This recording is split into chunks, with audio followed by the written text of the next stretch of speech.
go to this URL, there'll be a link down below, and add it to Chrome. Okay, add the extension. A little message up there telling you it's been added. You need to click on your little jigsaw thing, pin it so you can see it. Okay, and then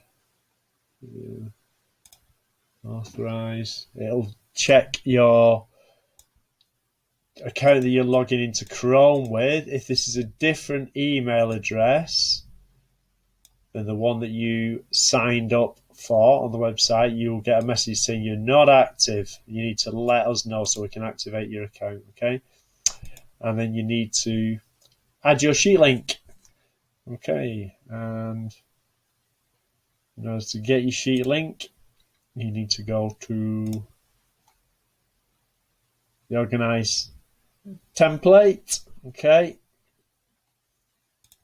you won't be able to use ours, so you'll have to make a copy of it. Name. Okay.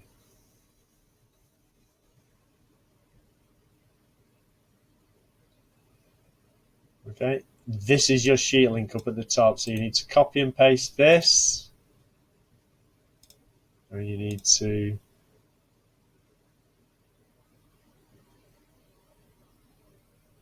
add your sheet link there.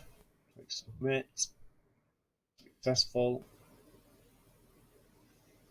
And then, as I say, you need to let us know if it's saying not active so we can activate you. Okay. And then obviously this is your template all set up, ready to go, and your extension should be ready to use in Facebook. If it's not, then give us a shout, and we can take a look at it for you. Okay, that's all you need to get going, to get it installed.